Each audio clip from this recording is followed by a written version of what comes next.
The past 3 SKOs I've been a part of this year, sales leaders has specifically asked, can I help their team to tell better story?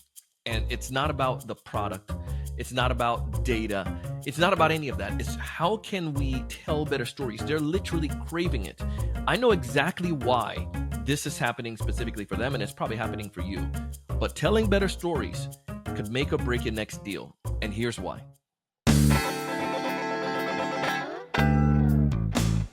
Hey, everyone. Welcome to another great episode of the Sales Evangelist Podcast.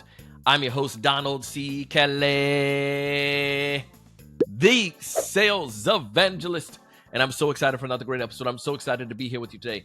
On this episode, we're going to be talking about storytelling. And if this is your first time listening to our podcast, please go ahead and subscribe. If you are listening, always, I appreciate that. I'm pulling up my LinkedIn right here because there's several of you who had connected with me on LinkedIn telling me that you're checking out the podcast, that you love the show. And I want to tell you, I appreciate that. I want to give a big shout out to Christian. Thank you so much, man. Appreciate you. Or thank you so much for being here. And Samuel, I appreciate you and your team listening to the podcast in your daily sales calls. Huddle. That means a lot to me. And this is why we create the show, so we can be able to give avenues of help to you as a seller and to you as sales leaders. And if you'd like to take advantage of more of the content, feel free to do so. If you're looking for training or even having me come for one of your SKOs or even to take part in our mastermind, just go ahead and drop me a message. Be more than willing to connect with you about that. So let's go ahead and dive in. I want to go straight to the point today. Storytelling is critical. And I as you know, I tell a lot of stories. And I want to clarify, when I say storytelling, it's not like once upon a time, Mary had a little lamb and the lamb ran away. And not that necessarily that, but they're fragments or principles of a story that makes a story great. One, there's someone that is on a journey, so to speak. And two, they find themselves coming across a problem. There's some kind of villain oftentimes in a story. The villain doesn't necessarily have to be, in our case, when we're dealing with B2B clients, someone trying to destroy Middle Earth or anything like that. But the villain could be something that may be an intangible thing, like maybe time, or perhaps it's regulations, or maybe complexity or confusion. Like so many, these could be villains that could be causing problems to our protagonists. That person in the story who is eventually going to become that Frodo or that Luke Skywalker, come across as a hero. Our job as the sales professionals is to be a guide, the Yodas, the Gandalf, so to speak, that's going to help this individual to be able to transform and to slay that beast, that villain, that challenge, and to come off victorious for the organization. And oftentimes the stories we tell doesn't necessarily have to be drawn out. It could just be simple, easy things. And even another extension of stories, it doesn't necessarily have to be a story about a client success or client problem. It could be a story about painting a picture in a form of a story that helps to be able to more of like accentuates a problem that people can better see it and grasp it. So as we go throughout the episode, I want you to understand that I'm going to cover 3 things today when it comes to stories. 1, I want to go into why. So why is this a problem? Then 2, I'm going to give you some stats, some ideas about how people think. And then a final thing, I want to give you some ideas here just to wrap up the thoughts around how you can make sure that you are better at your storytelling skills. So the first thing, I want to share 2 stats. I'm going to have these pop up on the screen so you can see them here. The first one, 76%, this is from Salesforce. 76% of business buyers say that their companies aim to extract maximum value from every purchase. So you can see that one more time here next to me. 76% of business buyers say their companies aim to extract maximum value from every purchase. The second one is 78% of business buyers say their company is more careful. Another stat, 78% of business buyers say their company is more careful about spending than before. So with both of these 2 data, I hope this helps you. This is Salesforce. They did a study with this is from the state of sales, and I think they interviewed or surveyed 7,000 B2B sales professionals for these information. So it's not just like a one-sided thing. And in that, 76% of them say that they're maximizing their value from everything. And I've shared this stat before. And then 78% say that they're more careful about spending. What this is telling me is that if I have, let's say, I have a pen, right? I'm using this pen. The utility of this pen, I'm using it. It is good. You come along and you're trying to sell me a pen. I'm like, you know what? I'm going to maximize every drop from this before I make another purchase for another pen. Typically, because I had money, I would say, in the past, two pens may not be too bad, but right now I can't do that. So I'm going to use the one that I have, and I'm going to see that I get every drop of value from it first before I make the arduous, the decision to leave what I have to spend more money that I don't have right now to make another investment. Number two, the other thing behind this, 78% of business owners said that they're careful about spending. I mean, just look at the economy, and especially right now, look at where we are in 2025. We just came through a political season, and there's still a lot of uncertainties. So people want to make sure that they're not blowing all of their cash. We have tariff issues. We have different challenges that could, geopolitical shifts and changes that could impact business decisions and companies. So people are being very careful about their spending, and this is the same thing that we're seeing now. I want to clarify this: these studies did not come in the past in months or so, but this is from the last state of sales from Salesforce. But just keep that in mind. But the principle still applies across the board. So why is this important when it comes to storytelling? Because it is. Just think about this. People are not willing to change. So no matter how much product knowledge we throw at them, no matter how much, how many new features we talk about, no matter how much data that we share with them, it's not going to change their mind. They're probably just in their ways, stuck in their ways, and they probably don't see the need. However, their emotions can best help them to make a decision. I want to share with you this idea about emotions. People make decisions emotionally and then they justify it logically. If we continue to go at a logical approach towards this, we're going to talk about the maybe the percentage change and the ROI, and also the fact that we have more features than the last company. We're going at it in a logical manner. And that's not going to compel them to make a change. What's going to compel them is something that ties back emotionally. Go back to the idea of telling stories, right? Think about this. How can we make this person a hero? Is there something that's some kind of villain that's probably holding them back from being achieving their full results? Maybe the software that they currently have right now, they're going through the norms with it and they're living with it, but they don't necessarily they need someone to be able to paint a picture for them, tell a story to help them to recognize there is a problem. Like, say for instance, I may have like a, let's say my bike tire's flat and I have a pump and I keep pumping up the tire. The status quo is raining, right? At this point, my tire goes flat, I pump it up and I keep riding. My bike is still working. I'm still able to ride it. I'm still able to get to where I want to get to. And I've done it for the past 3 months, so I'm used to it right now. But come along somebody who's able to point out to me that that is a problem. Even though I live with it as my reality right now, it doesn't necessarily mean that that's the most effective way of doing something. And oftentimes our buyers, so to speak, are pumping up the tires every single day so they can go to work or they can go wherever they need to go figuratively, when in actuality, they don't have to do that. So how could we tell a better story that help them to see that? How can we paint a picture to help them to be able to recognize this? So in our instance, we may be able to tell them, on average, you probably spend, you want to come across as the expert when you're talking to your prospect, when you're telling them a story. Because as a consultant, this does several things. One, it establishes you with credibility. Because for me, if somebody's telling me about the stuff and I have to give them all the answers, it sounds like you're fishing and it sounds like you're trying to figure out a reason to sell me something. But if you can come, you recognize there's a challenge already. You recognize there's an issue and you're bringing insights to be able to help me to do my job better. And you're telling me about stuff. You're like a psychic. You're telling me about my situation. You're painting a picture for me. Emotionally, I'm going to get connected to that. And I'm going to say, oh my goodness, I didn't recognize that. So let's give it a shot. So let's say go back to the bike example. I'm using this silly example, but the principle still applies no matter if you're selling complex machinery or if you're selling software. So I might say something to the nature of, most of our clients, just like you, I'm sure you probably have to bike to work anywhere from, 20 to 30 minutes, right? Yeah. Again, establishing my expertise. I know that because most of our clients do the same thing. One of the challenge that our clients had faced in the past is that the roads are bad and the tires get flat. I'm sure you've come across a flat every once in a while. Yeah. And then, right, often one of our clients in this situation, what he did was that he literally had a pump and he would pump up his tire every single day. I mean, it wasn't a big issue, but it took time. It was probably a good 5 minutes out of his day that he had to take to do so, and he kept doing that every single morning. I mean, some days he was running late. He had to make the breakfast for the kids, and he and his wife was trying to get everything out and get the family going, and then to get to the garage, to get on his bike, have a smoothie in hand, and to realize the tire is flat. And then he has to fix that. So now you're exerting a lot of energy, sweating before you even start biking to get to work. And it was just like a nuance that could set things back. I'm sure that never happened to you, right? But what if there's a way?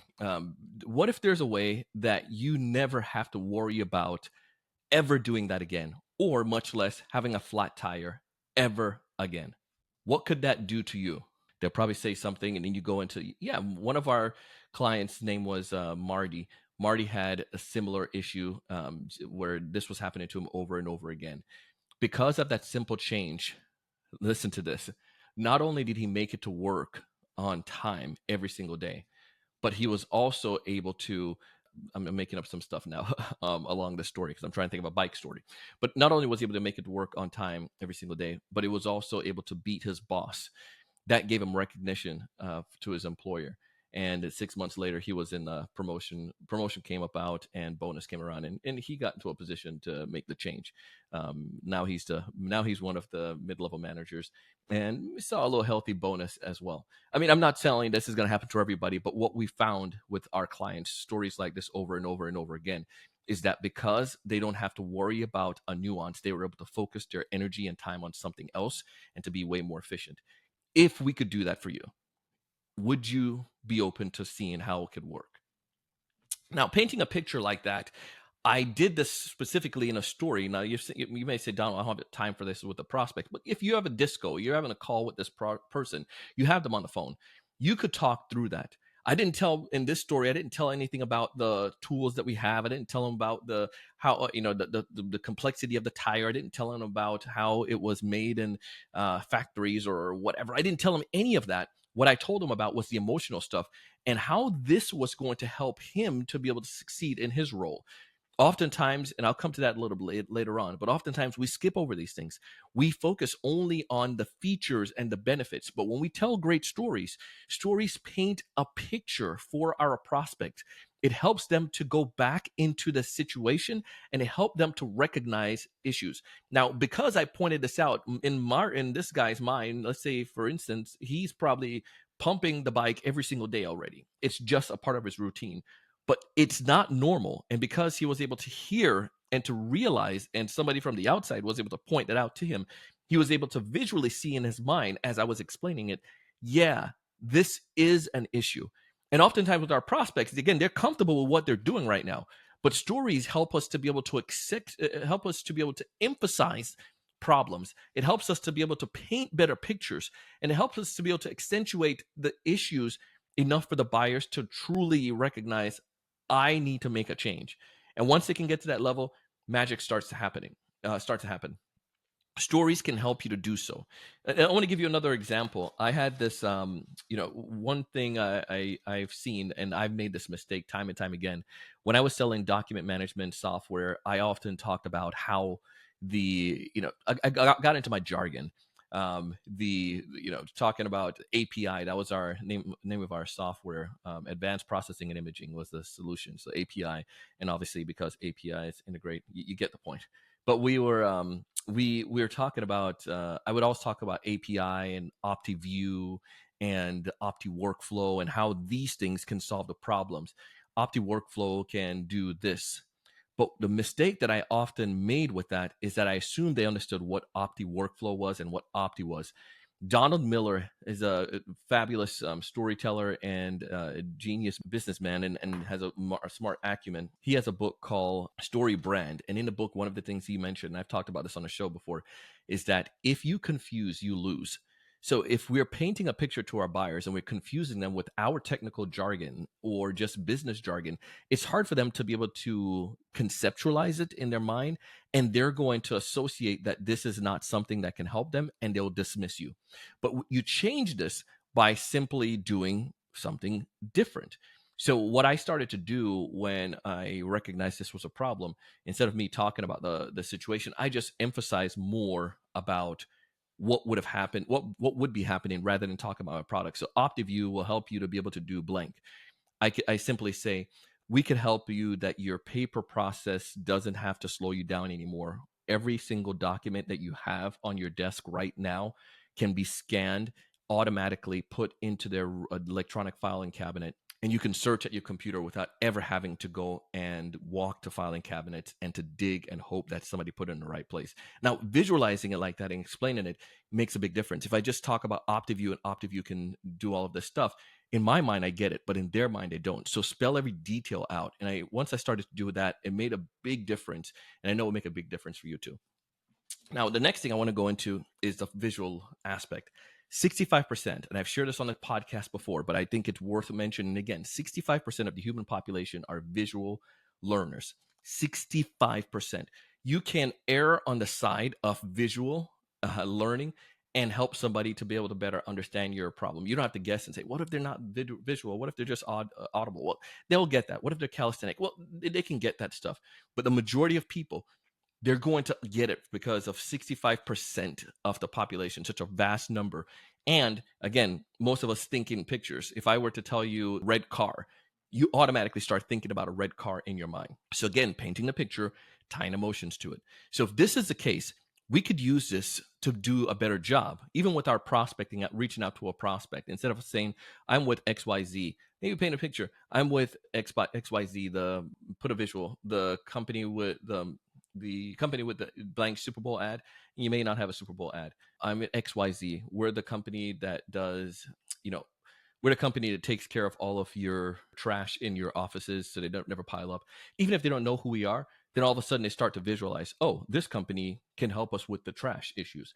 And if they do have a trash issue, then they'll say, okay, how can I help you? And you could go deeper into it. Obviously, if they don't have a pain, they may say, not interested at this point. But the point is, I'm just using it as an example to show you that you can visually explain stuff to people in a much better way than just simply saying, I'm with ABC. Who is ABC? What does ABC do in the first place? Paint that picture. I'm with XYZ.